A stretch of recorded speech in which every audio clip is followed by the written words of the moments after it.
تو جیسا کہ آپ جانتے ہیں کہ مذکر اور مؤنث کی پہچان کیسے ہوتی ہے کہ جب ان کو جملوں میں استعمال کیا جاتا ہے تو ان کے لیے مذکر یا مؤنث کا صیغہ استعمال کیا جاتا ہے۔ تو پہلا لفظ ہے رنگ، تو یہ مذکر ہے۔ اس کے بعد اگلا لفظ ہے خون، تو یہ بھی مذکر ہے۔ اس کے بعد لفظ ہے مشکل، تو یہ مؤنث ہے۔ آگے دیکھیے غم، تو غم جو لفظ ہے یہ بھی مذکر ہے، اور اس کے بعد جو وقت لفظ ہے یہ مذکر ہے، اور پھر آخری لفظ ہے روح، اور یہ مؤنث ہے۔ اس کے بعد اگلا سوال ہے کہ درج ذیل الفاظ کی جمع لکھیں۔ چند الفاظ دیے گئے ہیں، آپ نے ان کو جمع میں تبدیل کرنا ہے۔ تو پہلا لفظ ہے حالت، تو اس کی جمع ہوگی حالات۔ اگلا لفظ ہے مقصد، تو اس کی جمع ہوگی مقاصد۔ اگلا لفظ ہے شخص، تو اس کی جمع ہوگی اشخاص۔ اگلا لفظ ہے علم، تو اس کی جمع ہوگی علوم۔ لفظ ہے روح، تو اس کی جمع ہوگی ارواح۔ لفظ ہے احسان، تو اس کی جمع ہوگی احسانات۔ اس کے بعد کالم دیے گئے ہیں، آپ نے ان کو آپس میں سبق کے مطابق ملانا ہے۔ تو کالم الف میں لکھا ہوا ہے سب سے پہلے رات، تو رات کو ہم ملائیں گے خواب کے ساتھ، کیونکہ رات کا تعلق خواب کے ساتھ ہوتا ہے۔ اس کے بعد آگے دیکھیے آنکھ، تو آنکھ کو ہم ملائیں گے آنسو کے ساتھ، کیونکہ آنکھ کا تعلق آنسو کے ساتھ ہوتا ہے۔ اس کے بعد آگے دیکھیے زخمی، تو زخمی بے ہوش تھا، تو زخمی کو ملائیں گے بے ہوش کے ساتھ۔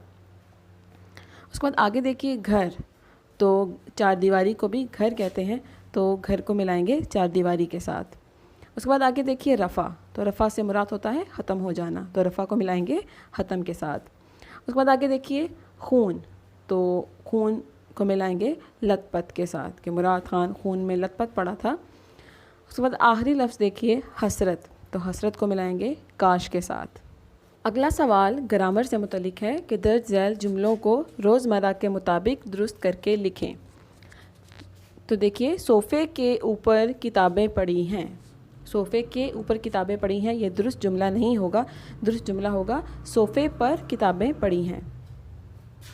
عبداللہ کی کھیل شاندار ہے، تو جو کھیل لفظ ہے یہ مؤنث نہیں ہے، یہ مذکر ہے، تو درست جملہ ہوگا عبداللہ کا کھیل شاندار ہے۔ لاہور اور ملتان کے درمیان کتنے میلوں کا فاصلہ ہے؟ تو اس کا درست جملہ ہوگا لاہور اور ملتان کے درمیان کتنے میل کا فاصلہ ہے۔ 4 مہینوں کے بعد آج تمہاری شکل دیکھی ہے، تو اس کا درست جملہ ہوگا 4 مہینے بعد آج تمہاری شکل دیکھی ہے۔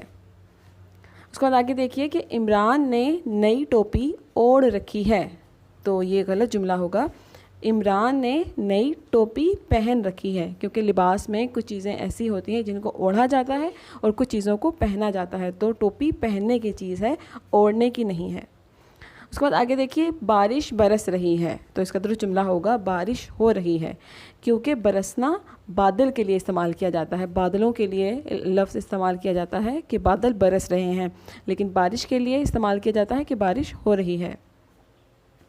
اس کے بعد آخری فقرہ دیکھیے کہ وہ انگریزی کو جانتے ہیں، تو اس کا یہ غلط جملہ ہے، تو اس کا درست جملہ ہوگا وہ انگریزی جانتے ہیں، کو لگانے کی ضرورت نہیں ہے۔ اور اگلا سوال دیکھیے کہ سبق کے مطابق مناسب لفظ لگا کر خالی جگہ پر کریں۔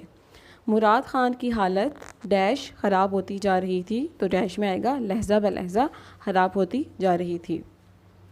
وہ کچھ کہنا چاہتا تھا لیکن ڈیش کی وجہ سے نہیں کہہ پا رہا تھا، تو ڈیش میں آئے گا نقاہت۔ اسپن گل نے کہا تو ہمارے گھر میں ڈیش بن کر آیا ہے، اس لیے معاف کرتی ہوں، تو ڈیش میں آئے گا مہمان۔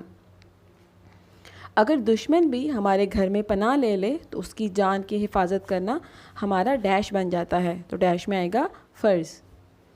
اسپن گل کے ڈیش میں انتقام کی آگ بھڑک اٹھی، تو ڈیش میں آئے گا دل۔ اس کے بعد آپ کی کتاب میں بتایا جا رہا ہے کہ درخواست کیا ہوتی ہے اور اس کے کیا کیا عنوانات ہوتے ہیں۔ تو درخواست وہ ہوتی ہے جس میں کوئی بھی عرض بیان کی جاتی ہے، کوئی بھی استدعا بیان کی جاتی ہے، اپنا کوئی بھی مقصد بیان کیا جاتا ہے۔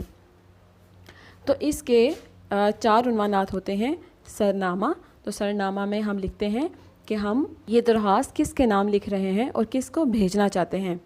اس کے بعد آگے دیکھیے القاب، تو القاب میں لکھا جاتا ہے جس شخص کو ہم یہ درخواست بھیج رہے ہیں ان کو ہم کیا القابات دینا چاہتے ہیں۔ اس کے بعد نفس مضمون، نفس مضمون کیا ہوتا ہے کہ ہم اس درخواست میں کیا پیش کرنا چاہتے ہیں، کیا درخواست کرنا چاہتے ہیں، جو ہمارا عنوان ہوتا ہے اس کو نفس مضمون کہا جاتا ہے۔ اس کے بعد خاتمہ، تو خاتمہ میں ہم بتاتے ہیں کہ اگر کوئی درخواست ہے تو اس میں ہم بتاتے ہیں کوئی مسئلہ ہے کہ اس مسئلے کا حل کس طرح پیش کیا جا سکتا ہے۔ اس کے بعد محاورے کے بارے میں بتایا گیا ہے کہ محاورہ کیا ہوتا ہے، کہ محاورے کے لغوی معنی بات چیت اور گفتگو کے ہوتے ہیں، اور ایسا کلمہ یا کلام کو بھی محاورہ کہتے ہیں جو اہل زبان کے اسلوب بیان کے مطابق ہو۔ اہل بیان کون ہوتے ہیں؟ اردو زبان کو سمجھنے والے، بولنے والے، اور اپنے حقیقی معنوں میں نہیں بلکہ مجازی معنوں میں استعمال ہو۔ تو محاورہ ہمیشہ دو یا دو سے زیادہ الفاظ سے مل کر بنتا ہے، اور اس میں فعل اکثر اپنے اصل معنی کے بجائے مجازی معنی دیتا ہے، یعنی کہ اس محاورے کے جو ظاہری معنی نظر آ رہے ہوتے ہیں وہ اس کے معنی نہیں ہوتے، بلکہ چھپے ہوئے معنی جو ہوتے ہیں وہ ان کے اصل معنی ہوتے ہیں۔ نیند حرام ہونا، انتقام کی آگ میں جلنا، غم کے مارے نڈھال ہونا، قسم کھانا، تارے گننا، تو یہ تمام جو ہیں وہ محاورے ہیں۔ جیسے نیند حرام ہونا، اس کا مطلب یہ نہیں ہے کہ نیند حرام ہو چکی ہے، اس کا مطلب یہ ہے کہ نیند آنا یا کوئی پریشانی ہے کہ جس کی وجہ سے سکون آنا مشکل ہے۔ اس کے بعد انتقام کی آگ میں جلنا، اب اس کا مطلب یہ نہیں ہے کہ آگ جل رہی ہے، اس کا مطلب یہ ہے کہ ہر وقت انتقام لینے کا سوچنا، بدلہ لینے کا سوچنا۔ غم کے مارے نڈھال ہونا، ٹھیک ہے، تو اب یہاں پر بتایا یہ جا رہا ہے کہ غم کی وجہ سے پریشان ہونا۔